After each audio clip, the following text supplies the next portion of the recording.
আসসালামু আলাইকুম everyone, welcome back to my channel. আজকের পর্বে তৈরি করে দেখাবো ভীষণ মজাদার স্বাদের একটা মুচমুচে রোলের রেসিপি। তো সকাল বিকেলের নাস্তার জন্য খুব সহজে এটা চটজলদি তৈরি করে নিতে পারবেন। তো খুবই সহজ, আটা অথবা ময়দা দিয়ে তৈরি করা যাবে। তো চলুন শুরু করা যাক। এই মুচমুচে রোলটা আমি কিভাবে তৈরি করছি দেখে নিন। আর এই মুচমুচে রোলটা তৈরি করার জন্য প্রথমে এখানে আমি একটা মিক্সিং বোল নিয়েছি, আর এখানে নিয়ে নিয়েছি মেজারমেন্ট কাপের 1.5 কাপের মতো ময়দা। আপনারা চাইলে এখানে আটাও ব্যবহার করতে পারবেন, কোনো সমস্যা নেই। এখন দিয়ে দিচ্ছি এখানে স্বাদ অনুযায়ী লবণ। লবণটা একটু ময়দার সাথে মিশিয়ে নিয়েছি।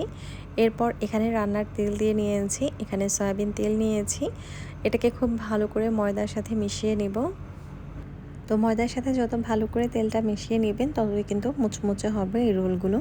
তো খুব ভালো করে হাত দিয়ে একটু সময় নিয়ে এটাকে মেখে নিচ্ছি। ময়দার সাথে তেলটা যখন ভালো করে মাখানো হয়ে যাবে তখন এখানে পানি দিয়ে দিচ্ছি। এখানে আমি নর্মাল পানি নিয়েছি। তো অল্প অল্প করে নর্মাল পানি দিয়ে একটা ডো তৈরি করে নিব। তো হাত দিয়ে খুব ভালো করে এটাকে মথে নিতে হবে। তো একসাথে পানি দিতে যাবেন না, অল্প অল্প করে পানি দিয়ে এই ডোটা তৈরি করে নিতে হবে। তো আমি একটা সফট দেখে ডো তৈরি করে নিব। আর এই ডোটা যাতে ভালো করে সফট হয় এজন্য এখানে উপর থেকে রান্নার তেল দিয়ে নিয়েছি। তো এখানে প্রায় 1 টেবিল চামচের মতো তেল দিয়ে নেবেন। তেলটাকে দিয়ে কিন্তু একটু ভালো করে ডোটাকে একটু মথে নিতে হবে আবার ভালো করে, তাহলে দেখবেন খুব সুন্দরভাবে এটা সফট হয়ে যাবে। এখন এটাকে ঢাকনা দিয়ে ঢেকে রেস্টে রেখে দেব 5 মিনিটের জন্য। তো ফিরে আসছি 5 মিনিট পর। এ পর্যায়ে চুলায় আমি একটা ফ্রাই প্যান বসিয়েছি, আর এখানে রান্নার তেল দিয়ে নিয়েছি। এখন এখানে দিয়ে দিচ্ছি পেঁয়াজ কুচি। পেঁয়াজটা কিন্তু আপনারা আন্দাজ মতো দিয়ে নেবেন, আমি আমার প্রয়োজন মতো দিয়ে নিয়েছি। এরপর এখানে দিয়ে দিব ফালি করা কাঁচামরিচ। তো রোলের জন্য পুরটা রেডি করছি। এখন এখানে দিয়ে দিচ্ছি লবণ। লবণ এখানে স্বাদ অনুযায়ী দিয়ে নিয়েছি। এরপর হাফ চা চামচের থেকেও কম দিয়েছি হলুদ গুঁড়া, আর দিয়ে দিচ্ছি হাফ চা চামচের মতো সিক্রেট মশলা। আর এই মশলার রেসিপিটা আমি এই ভিডিওর ডেসক্রিপশনে দিয়ে দেব, চাইলে সেখান থেকে লিঙ্কটা দেখে নিতে পারেন। এখন খুব ভালো করে এটাকে নাড়াচাড়া করে নিচ্ছি। তো মশলা যদি হাতের কাছে না থাকে তখন কিন্তু আপনারা এখানে চাট মশলাও ব্যবহার করতে পারবেন। তো পেঁয়াজ কিন্তু খুব বেশি ভাজতে হয় না, অল্পতেই দেখবেন যে খুব ভালো করে সিদ্ধ হয়ে যাবে। এখন এর ভেতরে একটা ডিম ভেঙে নিয়েছি। এ পর্যায়ে চুলার আঁচটা মিডিয়ামে আছে। তো ডিমটাকে একটু ঝুরি করে নিব। তো এজন্য স্প্যাচুলার সাহায্যে একটু নাড়াচাড়া করে দিচ্ছি। আর এই ডিমের ঝুরিটা কিন্তু খুব ভালো করে কিন্তু মিশিয়ে নিতে হবে এই পেঁয়াজের সাথে। তো খুব বেশি ঝুরি ঝুরি যাতে না হয় সেটা কিন্তু খেয়াল রাখবেন। মোটামুটি যখন ডিমটা একটু শক্ত হয়ে আসবে তখনই কিন্তু এটাকে ভালো করে নাড়াচাড়া করে নেবেন, তাহলে দেখবেন যে এই ডিমের ঝুরিটা একটু বড় বড় সাইজের হবে।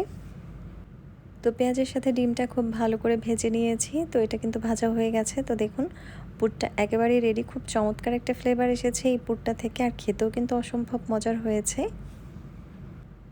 আর এ পর্যায়ে আমি পুরটাকে চুলা থেকে নামিয়ে নিচ্ছি। তো 5 মিনিটের ভিতরে দেখবেন যে ডোটা খুব সুন্দরভাবে সেট হয়ে যাবে। তো দেখুন ডোটা কিন্তু অনেক বেশি সফট হয়েছে। এখন এটাকে আমি রোলের মতো করে নিচ্ছি, আর এখান থেকে একটা ছুরির সাহায্যে লেচি কেটে নেব। 1.5 কাপ ময়দা দিয়ে 7টার মতো আপনারা লেচি কেটে নিতে পারবেন। এখন এখান থেকে একটা লেচি নিয়েছি আর এটাকে বেলে নেব। তো ময়দা ছাড়াই এটাকে বেলে নিতে হবে। তো মোটামুটি পাতলা দেখে এভাবে বেলে নিয়েছি। তো পুরটা আমি আমার প্রয়োজন মতো দিয়ে নিয়েছি, আপনারা চাইলে বাড়িয়ে কমিয়ে দিতে পারেন। এখন 2 সাইডে পানি দিয়ে নিয়েছি। তো এভাবে করে রোলটা আমি তৈরি করে নিব, এতে করে দেখবেন যে রোলটা ভাজার সময় খুলে যাবে না। তো দেখুন এভাবে আমি সবগুলো রোলই বানিয়ে নিচ্ছি। এই পর্যায়ে চুলায় আমি একটা ফ্রাই প্যান বসিয়েছি, আর এখানে সয়াবিন তেল দিয়ে দিচ্ছি ভাজার জন্য।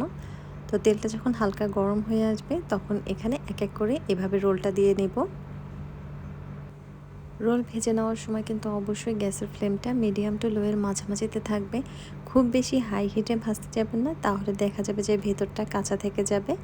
তো এভাবে কিন্তু রোলগুলো দিয়ে নিয়েছি। আপনারা চাইলে কিন্তু একটা বড় দেখে খোলামেলা ফ্রাই প্যান নিয়ে নিতে পারেন। এই পর্যায়ে চামচের সাহায্যে এগুলোকে উল্টে পাল্টে ভালো করে লালচে ব্রাউন কালার করে ভেজে নিব। তো খুব সুন্দর করে দুইটা সাইডই ভালো করে ভেজে নিয়েছি। এখন তেল ছেঁকে তুলে নিব। ঠিক একইভাবে আমি পরবর্তী ব্যাচটাও ভেজে নিয়েছি। দেখলেন তো কত সহজে এভাবে বাড়িতে আপনারা সকাল বিকেলের নাস্তার জন্য মুচমুচে এই রোল তৈরি করে নিতে পারেন।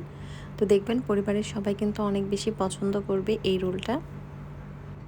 তো সবগুলো রোলই আমি ভেজে নিয়েছি, এখন একটু ভেঙে দেখাচ্ছি। তো আজকের রেসিপি এই পর্যন্তই। ভালো লাগলে লাইক, কমেন্ট, শেয়ার করতে ভুলবেন না। আল্লাহ হাফেজ।